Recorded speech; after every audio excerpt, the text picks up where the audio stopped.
Today's major developing stories here on Prime. New details about the lavish lifestyle Hunter Biden was accused of living instead of paying taxes. With these tax charges coming against the backdrop of the 2024 election, how could it impact his father's campaign? Plus, they fly to Cancun and then they fly to Tijuana. These are Chinese nationals usually and Turkish people, but that's maybe 20%. The other ones are coming through South America all the way up Central America by bus. Inside the growing landing spot for migrants from all over the world, the new influx at our country's border, where resources are dwindling. And, you know, Santa is really magical and smart, and he's going to know exactly where you are on Christmas. You don't have to worry about that. this year, the holidays look different for the thousands of people displaced by the Maui wildfires. But in this season of giving, donations from all around the world, bringing joy to those who lost so much. Good evening. I'm Phil Lipoff in tonight for Lindsay Davis. Thanks so much for streaming with us. We are following those stories and much more, including a school shooter sentenced. We go inside the emotional hearing where one by one survivors and loved ones of the victims got their chance to confront a killer. Plus, a major medical breakthrough, the 2 FDA-approved treatments researchers call a functional cure for sickle cell disease that could also treat other illnesses, too.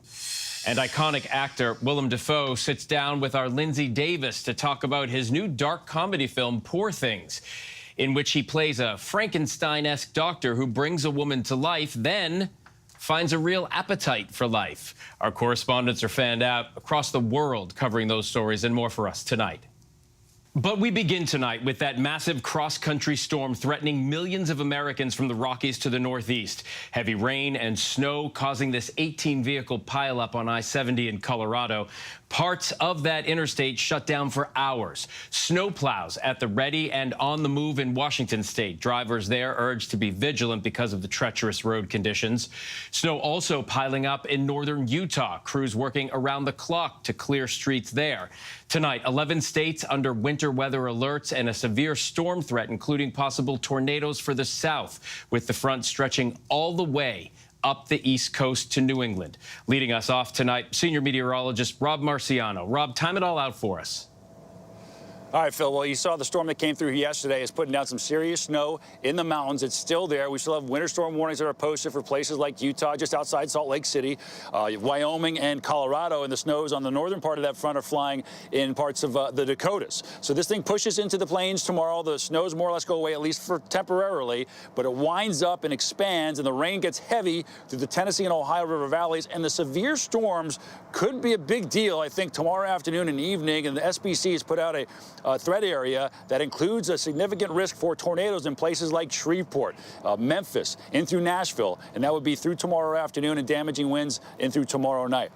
Going into Sunday, we start to pull down some cold air on the backside of this thing as it really winds up, and that will turn rain to wet snow in places like Pittsburgh and parts of West Virginia and up through upstate New York. I think the accumulations, though, the big ones, will be in the higher elevations and through the interior parts of the northern tier, 6 to 12 inches of snow there. But look at the rainfall. Look at the mess up and down I-95 from Raleigh to D.C., Philly, New York, and up through Albany and parts of New England.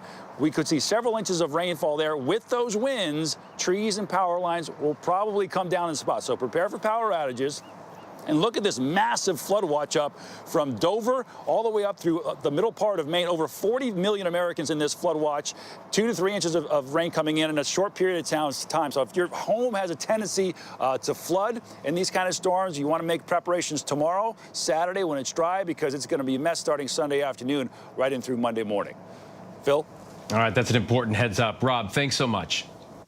Now to the federal charges against Hunter Biden, the president's son, indicted on 9 counts of tax-related crimes, accused of cheating the government out of more than $1 million in taxes. The charges appeared to be settled in a plea deal last summer. A judge, however, shot that deal down. The same prosecutor who had been investigating Hunter Biden for 5 years filed a gun charge against him in September. And now these new tax charges. Here's ABC's Chief Justice correspondent Pierre Thomas.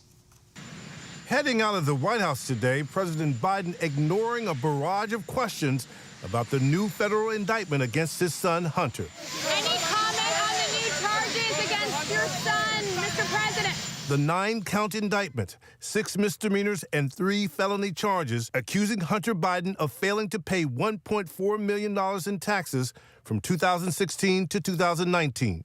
Special counsel David Weiss insisting that during that time, Biden was living an extravagant lifestyle, spending on drugs, escorts and girlfriends, luxury hotels, rental properties, exotic cars, clothing, in short, everything but his taxes. Biden allegedly shelling out more than $600,000 on various women, another $397,000 on clothes, and more than $180,000 on adult entertainment. Weiss, a Trump appointee kept on by Attorney General Merrick Garland to continue the probe, has been investigating Hunter Biden for more than 5 years. Through it all, the president standing squarely behind his son. My son's done nothing wrong. I trust him. I have faith in him. Hunter Biden has since paid all of his back taxes. Today, his attorney saying if Hunter's last name was anything other than Biden, the charges would not have been brought, adding that the special counsel bowed to Republican pressure. In a recently recorded podcast, Hunter Biden accusing Republicans of attacking him to undermine his father's confidence and ability to continue the campaign. They're trying to destroy a presidency, and so it's not about me. In their most base way, what they're trying to do is they're trying to kill me, knowing that it will be a pain greater than my father could be able to handle. Pierre joins me now from Washington. Pierre, his attorneys are pushing back hard, saying he's been treated unfairly here. Well, some legal scholars say it's unusual for someone who's fully paid back their taxes to be so aggressively prosecuted, Phil. The stakes are now incredibly high for Hunter Biden, who faces up to 17 years in prison if convicted. All right, Pierre Thomas from Washington. Pierre, thank you. All right, now let's bring in ABC News contributor and former DNC chair, Donna Brazil. Donna, always good to have you with us on the program, especially on a Friday night. Let's begin by talking about the potential political fallout here. This news is no doubt going to be ammunition for Republicans, especially during an election year. What's your take on the impact this will have in the coming year? Well, as you well know, Hunter Biden has been under investigation for over 5 years. There's been a lot of talk about what could happen. Then we saw the plea deal implode. And now, as you well know, he is facing some serious charges. I'm sure that he is going to have the best legal advice, the best defense to once again reiterate what happened. Hunter Biden was under the influence of drugs. That much is known. He wrote a book about it. And yet, it seems as though the prosecutor is going to throw the book at him for, taking his time to pay his taxes. And during that process, or during that time that elapsed, because he has paid and filed his taxes, apparently he used money for other purposes. The Biden campaign, as you know, navigating some pretty tumultuous waters right now. Republicans targeting his policies, some voters questioning his age, and now this new indictment, these charges that his son faces. If you're advising this particular campaign, you're one of the bright legal minds of our time. What would you tell the Biden campaign to do here? You address the elephant in the room. Do you say, hey, this is not related to my campaign? What do you think the best course of action is? Well, the best course of action is to talk to the American people about the things that Joe Biden is doing each and every day of his life. I mean, today he's out in Las Vegas, going to California to announce more infrastructure projects. He's been, gone across the country talking about all of the programs that he's putting in place to keep the American economy going. We just had another jobs report that showed once again the resiliency of our labor force. So I think the campaign should focus on those common kitchen table issues that most Americans care about. The president has also said that he wants to address the crisis at the border, because it is something we should all think about, because migration is not just a problem here in the United States, but it's all across the world. So I think focus on the particulars and don't get into, trying to litigate what the Republicans would like to see Democrats talk about. Every year, the Republicans tell us not to think about or talk about the things that we care deeply about, like the economy, like climate, like making sure that we can build a 21st century infrastructure. They instead want Democrats to talk about the things that they care about. So yes, I understand why they're consumed with trying to impeach President Biden with no evidence. I mean, they haven't come up with anything. There's no dare there. And I understand that they're going to try to put Hunter Biden, a private citizen, on trial. The bottom line is Hunter is not above the law. He's innocent until proven guilty, and he will face his day in court. Do you think this takes that idea of a two-tiered justice system off the table now that we have, you know, someone from the Biden family charged? And obviously it's not the same as what the former president is accused of doing. But it seems like the justice system goes after who the justice system needs to go after at the time. No? I don't believe that. Look, I've never, ever disparaged the folks at the FBI or the Justice Department. I grew up at a time when people questioned whether or not there was equal justice under the law. So I'm very sensitive to this notion that somehow or another the Justice Department and their civil servants, many of whom live in this neighborhood that I call home here in Washington, D.C., they do their job. They do their job based on the fact, not their feelings, not their partisan affiliation or nonpartisan affiliation. So no, I don't like to confuse the American people. There's a place and time for everything in politics. But right now, Hunter Biden, like former President Donald Trump, must go before the judge, must go before a jury of their peers, and they must be presumed innocent until proven guilty. That's the legal system. Donna Brazil, thanks so much for taking the time for the conversation on this Friday night. It's always good to see you. Always good to see you too, sir. Thank you. A D.C. appeals court has largely upheld a gag order against Donald Trump in his federal election interference case. In today's ruling, the former president is prohibited from making public comments about potential witnesses, attorneys, court workers, though he is free to talk about special counsel Jack Smith himself, just not members of Smith's team. Trump says he will appeal today's ruling ahead of his March trial date. The Trump campaign continues to claim this gag order is unconstitutional. And now to the sentencing of a teenage school shooter in Michigan. After an emotional hearing, the harshest possible sentence, life in prison without the possibility of parole. The 17-year-old pleaded guilty after killing 4 and injuring 7 at Oxford High School 2 years ago, apologizing in the courtroom today, saying, quote, "I could not stop myself," but also vowing to change. Here's Stephanie Ramos with the devastating accounts of the surviving victims and families. Tonight, a Michigan judge sentencing Ethan Crumley to prison for the rest of his life without parole.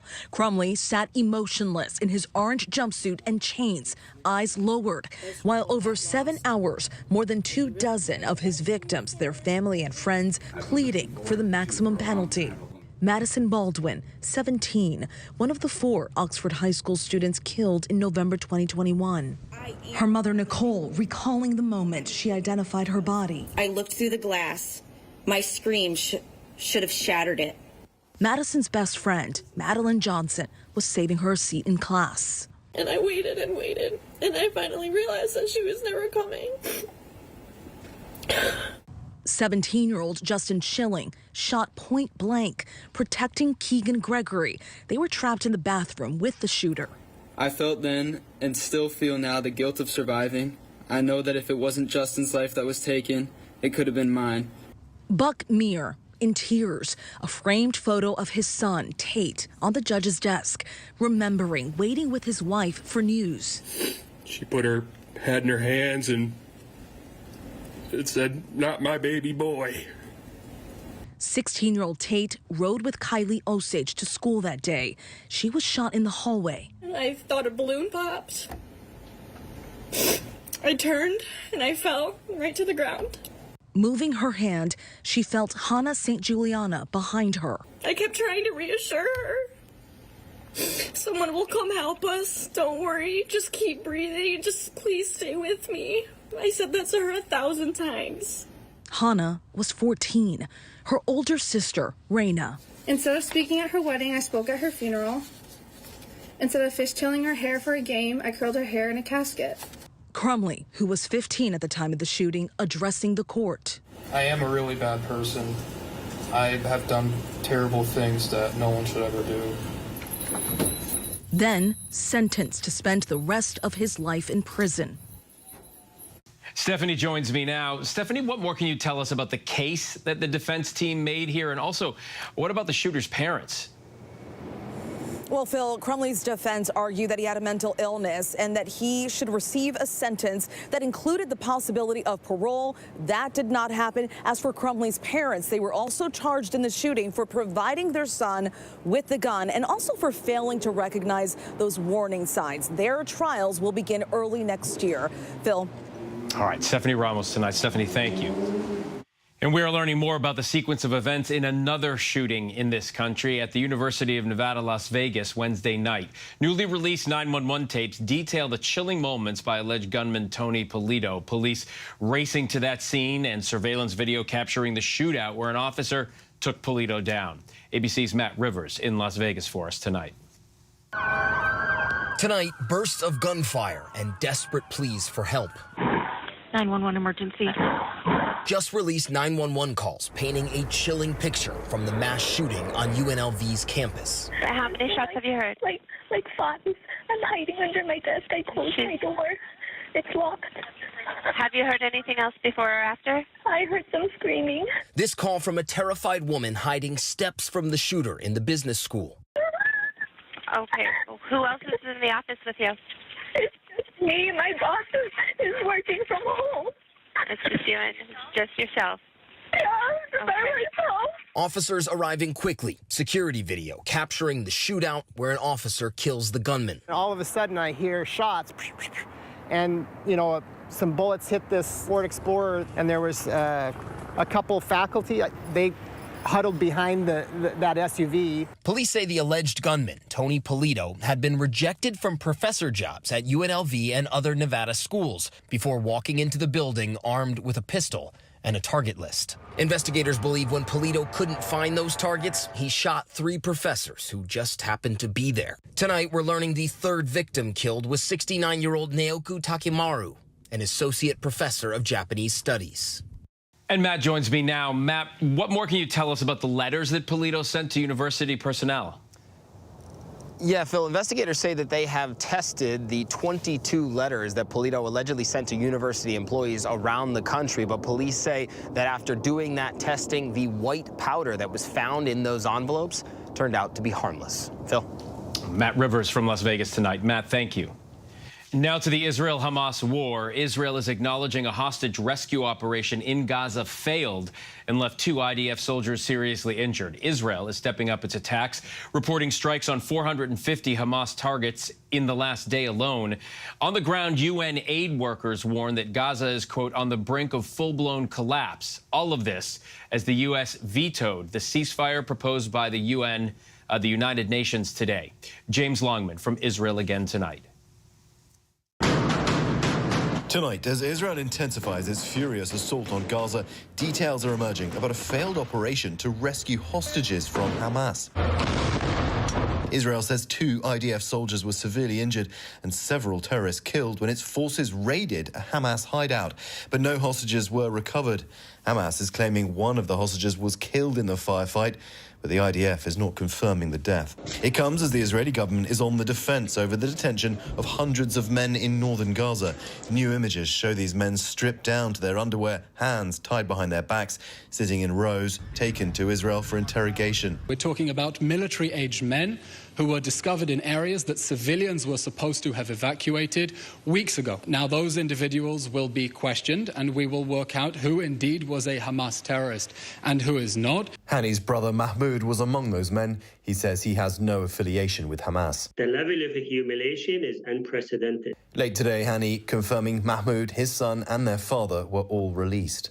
And tonight, fierce fighting in southern Gaza's biggest city, Khan Yunis, where the IDF is hunting down top Hamas commanders. People's homes destroyed. 2 million now displaced. Those who escaped the bombing now living in plastic tents with limited access to food, water, or protection from the elements. And with more than 17,000 Palestinians killed, according to the Hamas-run health ministry, Secretary of State Antony Blinken with some of the strongest criticism yet of Israel's offensive. It is imperative, it remains imperative, that Israel put a premium on civilian protection. And there does remain a gap between exactly what I said when I was there, the intent to protect civilians, and the actual results that we're seeing on the ground.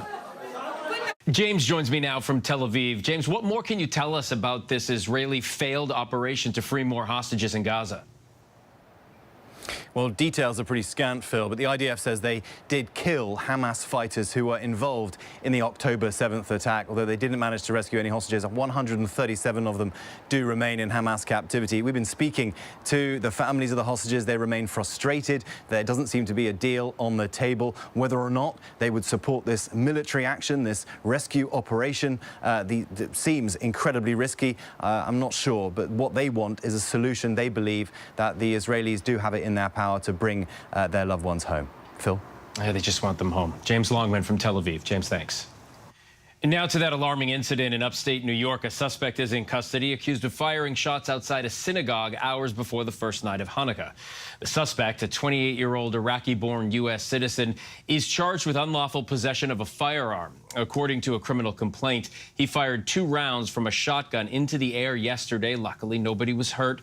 The suspect telling investigators he's been impacted by the events in the Middle East. He's appeared in federal court today, did not enter a plea. Authorities are investigating the incident as a possible hate crime. Now to a medical breakthrough. The FDA has approved 2 new gene therapies for sickle cell disease, which paves the way for thousands of Americans to receive treatments. Here's ABC's Faith Abube. Tonight, the FDA approving the first 2 breakthrough therapies for sickle cell disease, offering what some researchers call a functional cure for many patients with a debilitating blood disorder. The treatments have the ability to edit patients' DNA in targeted areas, leading to the production of healthy cells and alleviating the excruciating pain and organ damage caused by blood cells that mutate into a crescent or sickle shape. One of the treatments, Casgevy, is the first ever approved therapy that uses the novel gene editing tool CRISPR-Cas9, a kind of molecular scissors which has the ability to remove and replace highly specific sections of DNA. As we continue to advance the science and the data collection behind it, it is hoped that we can then expand those who are using it. Connecticut 15-year-old Jonathan Lubin was one of the youngest patients involved in the trials. His family says before he received the CRISPR-Cas9 therapy, he was hospitalized every few months. Now, the teenager says he hasn't had a painful attack in over a year. Before this whole treatment, it was always, maybe, oh, don't go because you might have a pain crisis. But now, not that I have free reign, but I'm able to do a lot more stuff than I used to be able to. And Phil, the treatments were only approved for patients 12 years and older, but they do come with many risks and hurdles. They're expensive. They require patients to stay in the hospital for several weeks, and they may jeopardize fertility. But still, the medical community is excited that they offer hope for sickle cell patients and that they could help treat other diseases. Phil? Yeah, that is good news. Faith Abube, thank you. We learned today that actor Ryan O'Neal has died. Best known for his roles in Peyton Place, Love Story, and What's Up, Doc? With Barbra Streisand. He famously appeared with his daughter, Tatum O'Neal, in Paper Moon. Ryan O'Neal was 82 years old. Still much more to get to here tonight on Prime. We're going to take you to Maui to show you how the community is moving forward since those devastating August wildfires. But next, from Uzbekistan to Ecuador, migrants across the globe arriving at our southern border and the broken immigration system they face upon arrival. They are not able to go through official ports of entry because it's limited to people who've made an appointment through an app called CBP One. That app is only available in English, Spanish, and Haitian Creole. And as you look around, you see a lot of people from countries that don't speak those languages. So folks really have no other choice but to seek safety in this way. Whenever news breaks, we are here in Israel, a nation at war after that brutal surprise attack by Hamas. On the ground in Ukraine, reporting from Lewiston, Maine. The scene of a horrific mass shooting. ABC News Live is right there everywhere. From the scene of that deadly missile strike in Dnipro, Ukraine. Reporting from the earthquake in Turkey. In Rolling Fork, this tornado tore through this little town. From the most devastating disaster in Hawaii. From Charleston, South Carolina, on the 2024 campaign trail. In Iceland, let's go. Traveling with the president in Mexico City. Wherever the story. From the front lines, from southern Israel. Outside the Gaza Strip. In Beirut. From the FBI. Reporting from the Nurse Nurses on the picket line. Here at 10 Downing Street in London. Streaming live to you. Wherever the story is. Wherever the story is. Wherever the story is, we're going to take you there. You're streaming. ABC News Live. ABC News Live. You're streaming ABC News Live. ABC News Live. Streaming free everywhere. America's #1 streaming news. First thing in the morning. There's a lot going on. Everybody in that home is okay. To catch you up with what happened overnight. We are here at fashion's biggest night out. What's happening today? YouTube has unveiled a new set of policies. What people are talking about, the new ad campaign. Fast, straightforward. With some fun in between. A real-life Barbie dream house. A name change for the Wienermobile. First thing in the morning. America This Morning. America's #1 early morning news. On ABC News Live. All right, here we go. You ready? Let's do it. Yes, it's the show America wants and America needs right now. This is What Would You Do? Let's go. How are you? Yes. So what will you be watching Saturdays on ABC News Live? What would you do? Hey, I guess I just found out. The What Would You Do Marathon, 2 to 6 Eastern, every Saturday on ABC News Live. My favorite show. Welcome back. Tent cities are popping up all along the southern border as migrants from South America and as far away as Asia show up hoping to be granted asylum. But some are waiting days before being processed by U.S. officials. And this comes as Republican lawmakers insist on adding border security funding to the Biden administration's proposed foreign aid package to Ukraine and Israel. ABC's Maria Villarreal with the story.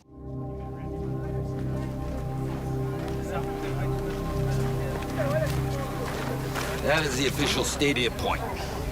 Everything on this side of the land going towards the wall is public land. Everything on this side is private, including the road. It's hard to believe, but this is America. A place where a few bags of free blankets creates chaos. It's very hot today. At night, it can drop below freezing. And we have children sleeping outside. Some of them are sleeping in the dirt because we don't have enough resources to provide tents for everyone.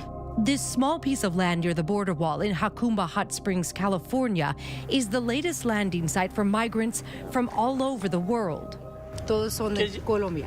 Colombia, ellos son Colombia, nosotros de Ecuador. Ecuador aquí. There are people from China, Africa, Colombia, Turkey, India. The list is endless, and many are traveling with young children. Is this whole group from Russia? No.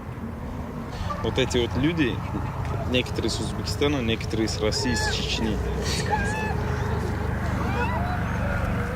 Uzbekistan, Russia, and Chechnya? Chechnya.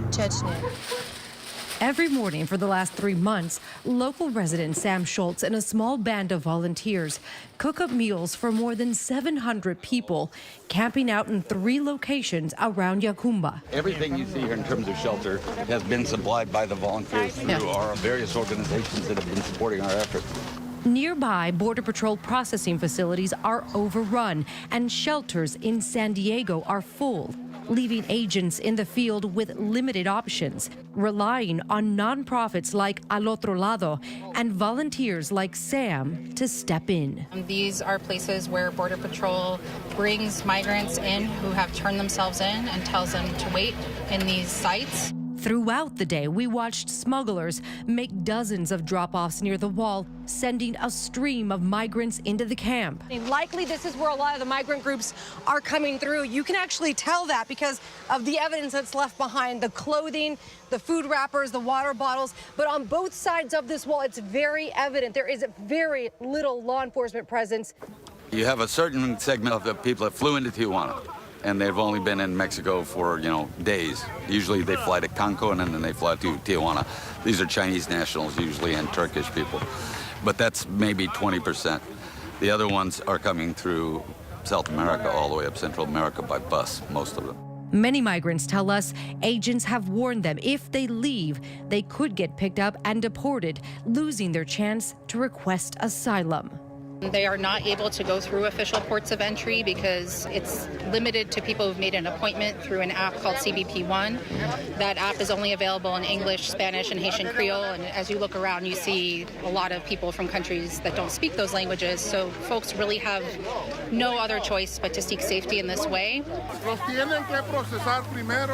Out here, the process is riddled with confusion. Who speaks English? So tell them, don't feel like I gotta be first. It doesn't matter. We watched as agents tried to hand out bracelets to the group so they could eventually pick them up in an orderly fashion for processing. And I thought that I'm coming here for, better life, or to be a human at least. Buses eventually show up for a few loads of migrants clearing out the camp. But by the afternoon, it swells up again. And with no end in sight, doctors are now volunteering inside the camp. Well, I'm trying to help them. I feel helpless, not able to give proper care, not able to completely help them because our resources are very limited. But these kinds of scenes are playing out all along the southwest border. This video, recently taken near the San Isidro Bridge in Southern California, showing a mass of people scaling the wall and then making their way to the road. A harrowing rescue in Texas captured, and then a mass of migrants staging near the border wall in Lukeville, Arizona, waiting to be processed. For months, the Biden administration has been pushing to get more funding for border security, trying to redirect people's attention away from the flow of migrants to the flow of fentanyl. Is the headline here, we are struggling in this fight against fentanyl? I think the headline here is we need additional resources to continue our fight against fentanyl. But Senate Republicans aren't buying it, tying border funds to aid for the war in Ukraine. And they are refusing to budge on their demands to tighten asylum standards and resume construction on the border wall. On this vote, the yeas are 49, the nays are 51. A vote earlier this week failed after weeks of heated negotiations. I'm more worried about our border than Ukraine. But people here in Jacumba caught in the middle, the migrants, the agents, and the volunteers, they don't care where the money comes from. They're just desperate for help. The cost of this is going to spread out throughout society, there's no question. There's just no way that you can deal with an influx of people like this without there being cost to society. Our thanks to Maria. There is still much more to get to tonight. Coming up, a driver's daring escape in Florida. But next, we're going to take a look at Christmas tree sales by the numbers.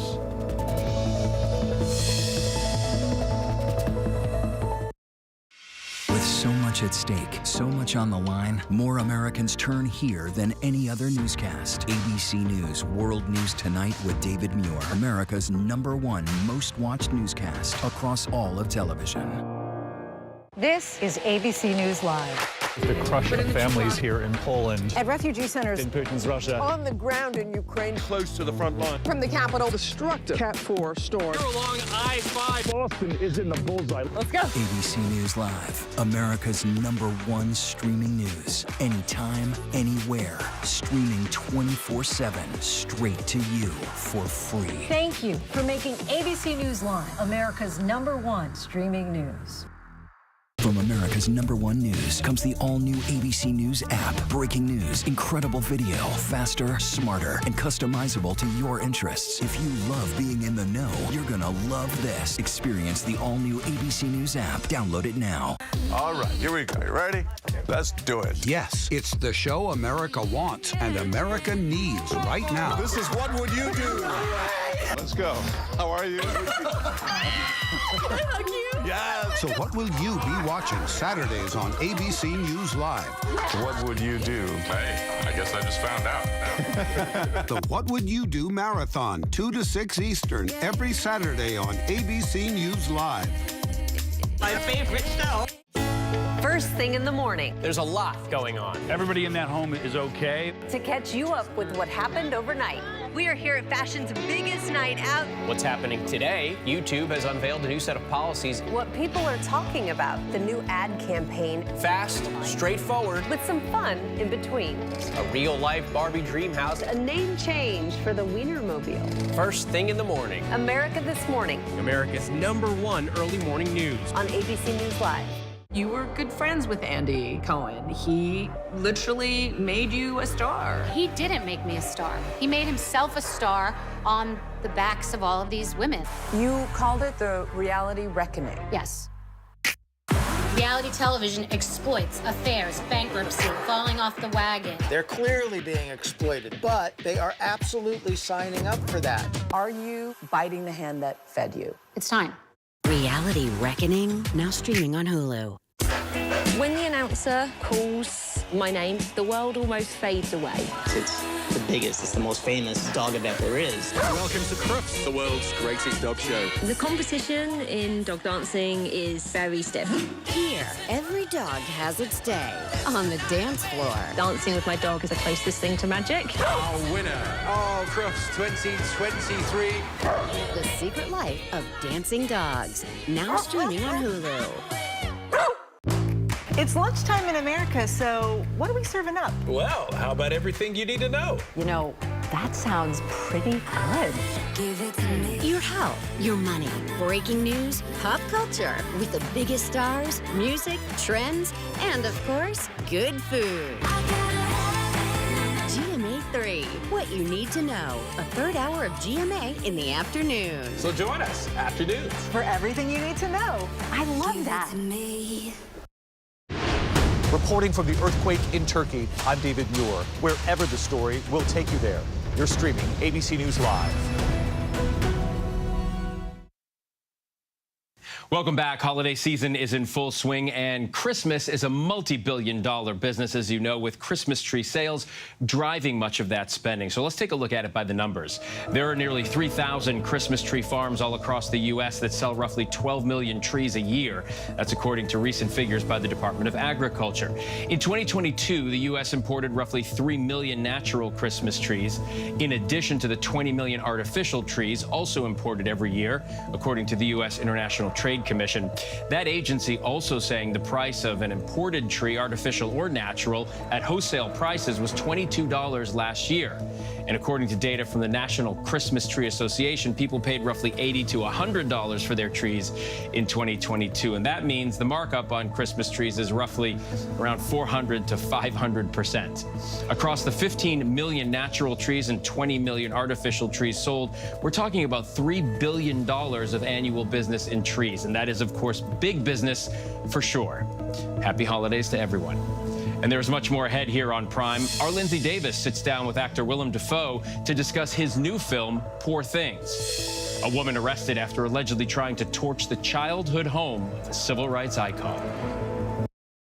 Whenever, wherever news breaks, it's so important to always remember that lives are changed. Here in London, in Buffalo, Uvalde, Texas, Edinburgh, Scotland, from Poland once again tonight. Thank you so much for streaming with us. Ukrainian refugees here in Warsaw. Do you think you'll ever be able to go back home? We're heading to a small community outside of Mexico City. Splintered houses and splintered lives. And the magnitude of the devastation. You're streaming ABC News Live. Reporting from Rolling Fork, Mississippi, Santa Fe, New Mexico, Raleigh, North Carolina, the U.S. Capitol, Mayfield, Kentucky, Minneapolis, Mexico, Tongass National Forest, Alaska. Getting you behind the stories as they happen, giving you a front row seat to our world as it plays out in real time, live. ABC News Live Prime. We'll take you there. Stream ABC News Live weeknights, America's most honored streaming news program, only on ABC News Live. Streaming free right now wherever you stream your news. First thing in the morning. There's a lot going on. Everybody in that home is okay. To catch you up with what happened overnight. We are here at fashion's biggest night out. What's happening today? YouTube has unveiled a new set of policies. What people are talking about, the new ad campaign. Fast, straightforward. With some fun in between. A real-life Barbie dream house. A name change for the Wienermobile. First thing in the morning. America This Morning. America's #1 early morning news. On ABC News Live.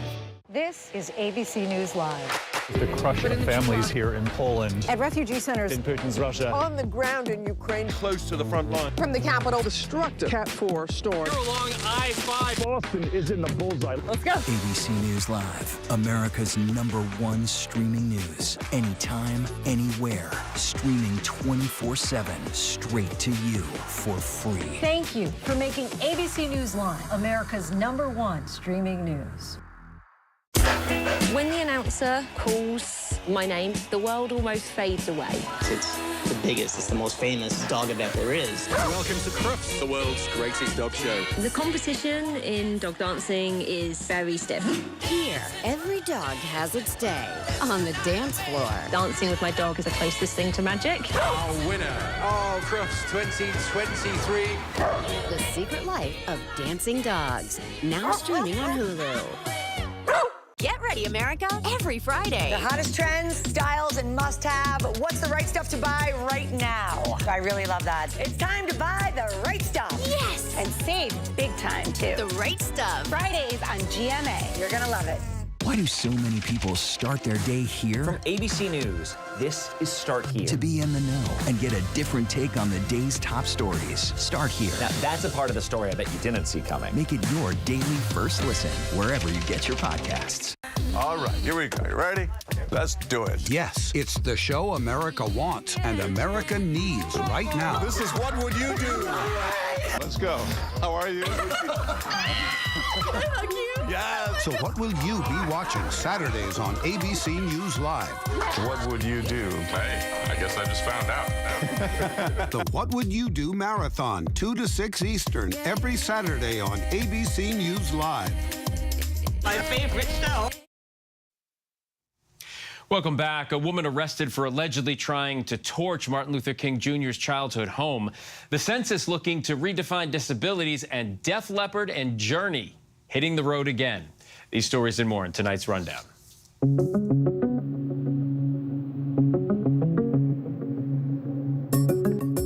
The U.S. Census Bureau wants to change how they define disabilities on government population surveys. Advocates say those changes could undercount the amount of disabled people in the United States. The biggest change would raise the criteria for someone to be considered disabled. The Census Bureau says they are following international standards of disability while testing out the new criteria. The percentage of people who were defined as having a disability decreased from 13.9% with the older questions to 8.1% with the new questions.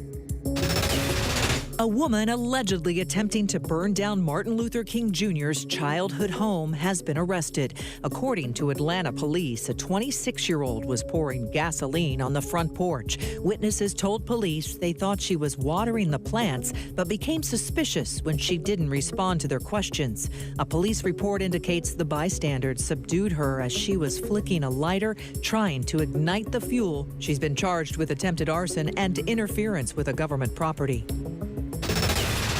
The White House today announcing billions in money for rail projects across the country. The new federally funded rail projects will include high-speed train lines to move passengers from Las Vegas to Southern California in just 2 hours. They hope to finish the project before the 2028 Olympics. Part of the $8 billion in infrastructure money will also help build new rail lines between San Francisco and Los Angeles, as well as Raleigh to Richmond. The Biden administration saying all of it will help grow the economy and create tens of thousands of new jobs. A tanker truck exploded and caught fire after crashing on a Florida highway. Palm Beach County Fire Department saying the driver was able to escape the vehicle unharmed after the tanker split open, spilling fuel across the highway. Officials say the truck was carrying about 1,000 gallons of diesel fuel and 7,500 gallons of gas. Tanker was the only vehicle involved in the incident. Unclear what caused the crash. A book checked out from a Pennsylvania library in 1969 has finally been returned after being missing for 54 years. The Sewickley Public Library said the 100-year-old copy of Beowulf would have racked up almost $1,000 in fines over the years.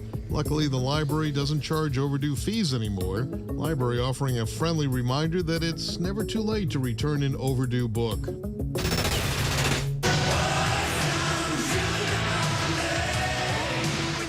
check out the Leather Pants and Hairspray. Rock and Roll Hall of Fame bands Def Leppard and Journey are joining for a massive tour next summer. Legendary groups will be co-headlining a tour including appearances by Heart, the Steve Miller Band, and Cheap Trick. The show will travel to 23 cities beginning in July and continue across the country before the final show in Denver in early September.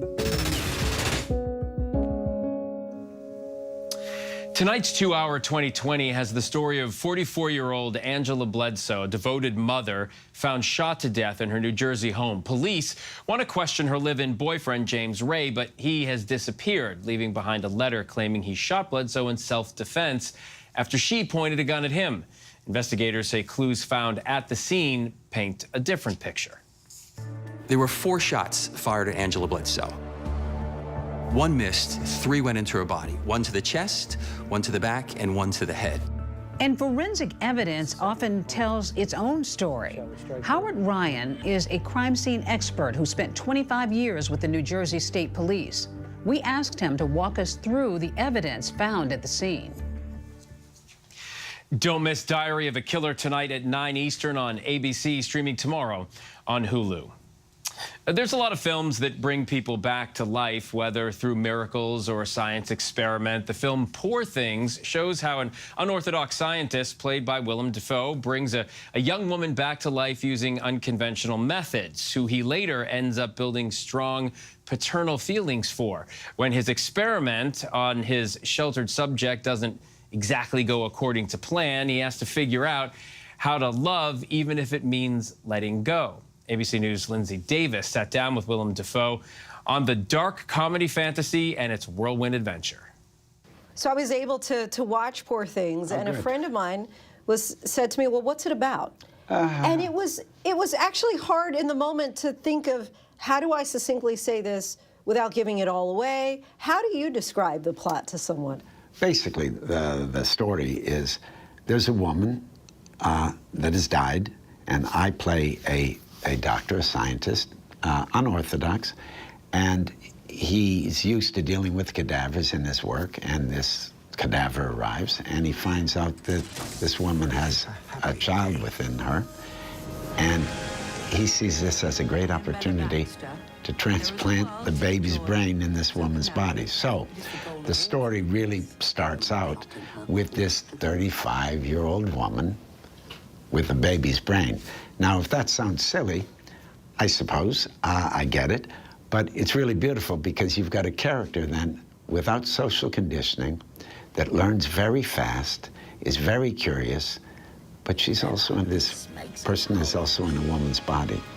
So that's where we start. And it really affords this wonderful journey that this character takes into the world.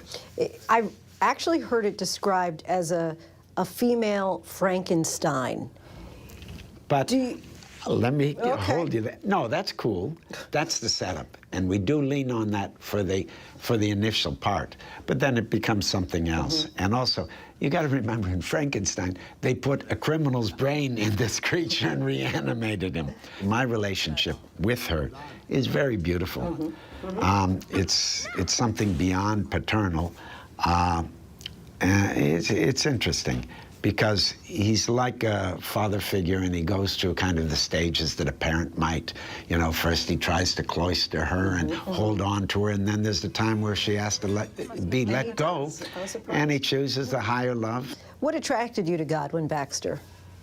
It's a beautiful role. I mean, and also there were some personal funny things because I come from a medical family, and there were strong things. His face is disfigured, so it's always nice to work with a mask, work with something that takes you away from yourself so you can inhabit something that isn't you.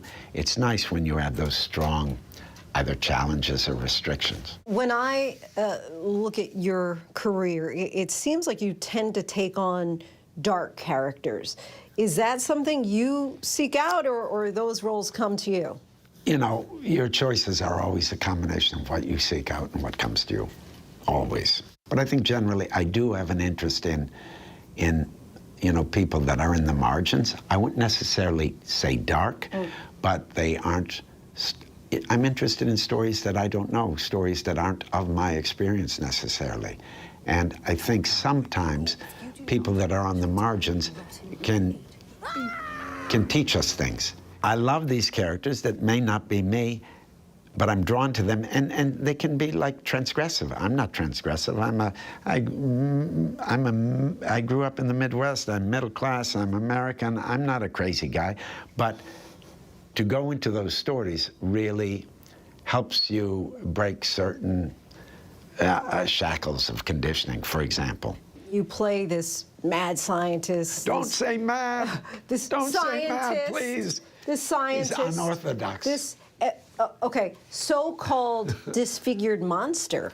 Okay, as you he can say that. describes himself, you know, in the movie as this monster. Right. How long did it take you to get made up?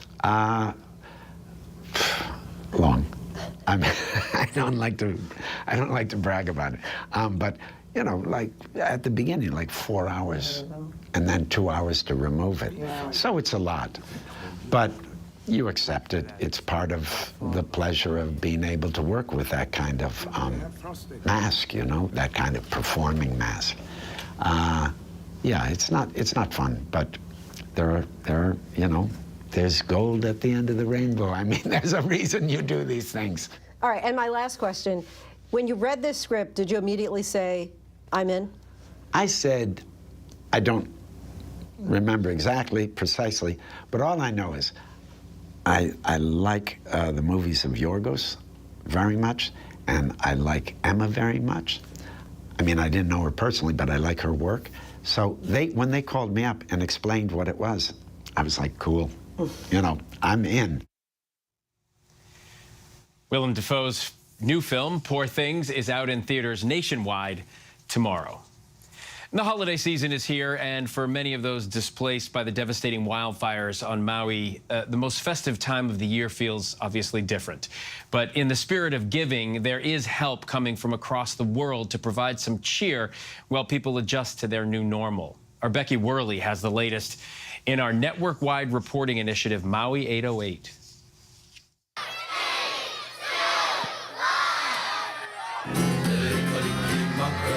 For 6-year-old Miles Verastro and his mom, Sarah, it's their first Christmas since the fires. Here we are. Home sweet home.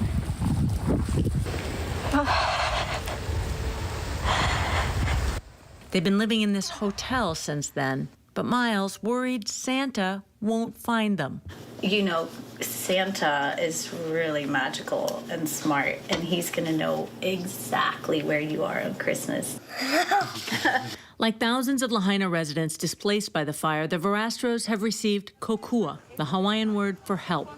Help that started as clothing and supplies donated from all over Hawaii. It's just this outpouring of support from our community. Sarah and Miles also received money from the People's Fund, started by Oprah Winfrey and Dwayne "The Rock" Johnson.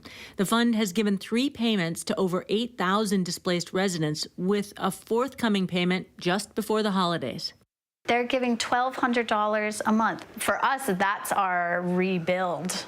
Donations came pouring into Maui after the fires as people around the world were moved by the scope of loss. The Hawaii Community Foundation, the largest private recipient of donations, says their total a whopping $163 million. I'd say a little over 95% of those funds came from people around the world. The foundation has only used about $35 million worth of the donations so far. That money going to fund grants to nonprofits, providing direct financial assistance, shelter, grief counseling, food, and more. We know that federal funding and state funding will start to dry up. And, you know, we know that Maui County is not going to be on the top of everybody's mind, you know, a year from now. Another source of help coming from something at the heart of Hawaiian culture, music. On our August Good Morning America broadcast to raise money for Lahaina, Marvin Tevanga, a father of 5 who lost his home in the fires, channeling his grief through music. We vowed after the show to meet up someday, to Kanikapila, to play music together. Joining us, Ikaika Blackburn, who's played music with Marvin for years. How is it helping you to come back to your center? Music is a prayer to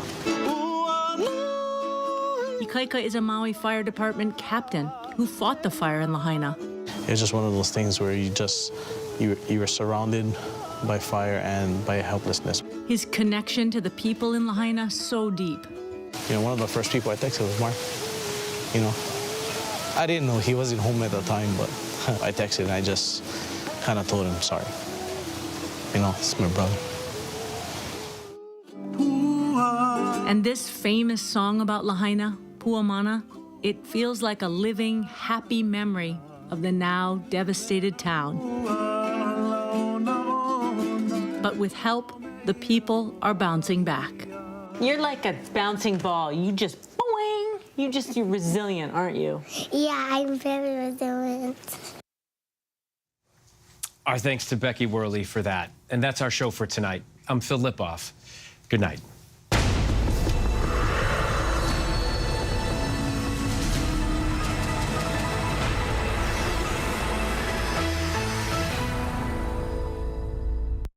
Why do so many people start their day here? From ABC News, this is Start Here. To be in the know and get a different take on the day's top stories. Start here. Now, that's a part of the story I bet you didn't see coming. Make it your daily first listen, wherever you get your podcasts. From America's #1 news comes the all-new ABC News app. Breaking news, incredible video, faster, smarter, and customizable to your interests. If you love being in the know, you're gonna love this. Experience the all-new ABC News app. Download it now. It's lunchtime in America, so what are we serving up? Well, how about everything you need to know? You know, that sounds pretty good. Give it to me. Your health, your money, breaking news, pop culture, with the biggest stars, music, trends, and of course, good food.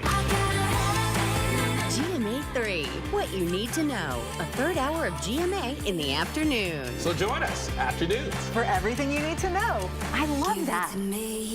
This is ABC News Live. The crush of families here in Poland. At refugee centers. In Putin's Russia. On the ground in Ukraine, close to the front line. From the capital. Destructive Cat 4 storm. You're along I-5. Boston is in the bullseye. Let's go. ABC News Live, America's #1 streaming news. Anytime, anywhere. Streaming 24/7, straight to you for free. Thank you for making ABC News Live America's #1 streaming news. You were good friends with Andy Cohen. He literally made you a star. He didn't make me a star. He made himself a star on the backs of all of these women. You called it the reality reckoning. Yes. Reality television exploits affairs, bankruptcy, falling off the wagon. They're clearly being exploited, but they are absolutely signing up for that. Are you biting the hand that fed you? It's time. Reality Reckoning, now streaming on Hulu. All right, here we go. You ready? Let's do it. Yes, it's the show America wants and America needs right now. This is What Would You Do? Let's go. How are you? Yeah. So what will you be watching Saturdays on ABC News Live? What would you do? Hey, I guess I just found out. The What Would You Do Marathon, 2 to 6 Eastern, every Saturday on ABC News Live. My favorite show. This peaceful suburban town was about to be shattered. It was a stunning murder. She's shot in cold blood. She is gunned down in her own house. But no one was prepared for what would happen next.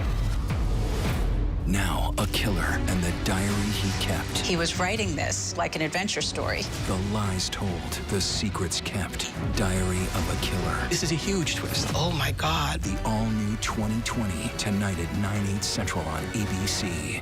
We are here in Israel, a nation at war. We've seen tank after tank pouring into this area. This is where it all began. Bullet holes all up the wall. Within minutes, the air raid sirens going off. You can hear the sound of an explosion.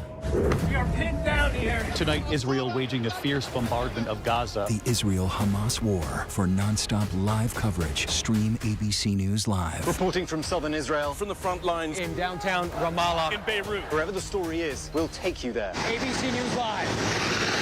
Whenever, wherever news breaks, it's so important to always remember that lives are changed. Here in London, in Buffalo, Uvalde, Texas, Edinburgh, Scotland. Reporting from Rolling Fork, Mississippi. Ukrainian refugees here in Warsaw. We're heading to a small community outside of Mexico City. Getting you behind the stories as they happen. ABC News Live Prime. We'll take you there. Stream ABC News Live weeknights wherever you stream your news. Only on ABC News Live. First thing in the morning. There's a lot going on. Everybody in that home is okay. To catch you up with what happened overnight. We are here at fashion's biggest night out. What's happening today? YouTube has unveiled a new set of policies. What people are talking about. The new ad campaign. Fast, straightforward. With some fun in between. A real-life Barbie dream house. A name change for the Wienermobile. First thing in the morning. America This Morning. America's #1 early morning news. On ABC News Live. Reporting from Monterey Park, California, I'm Robin Roberts. Wherever the story is, we're going to take you there. You're streaming ABC News Live.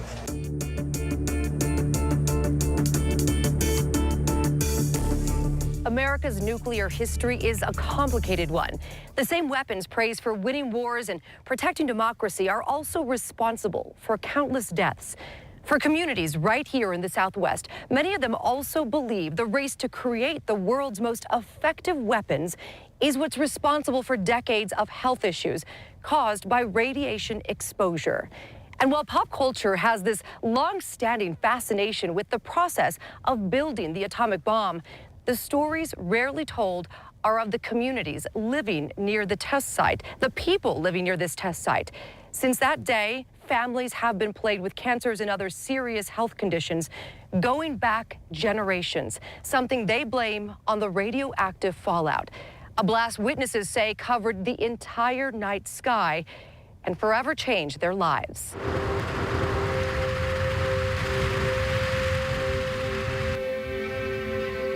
I was raised 40 miles south of here. And there was nothing but open country. The only people that was down there was ranchers. Quiet ranch land sitting between rolling Rocky Mountain heights and vast desert plains.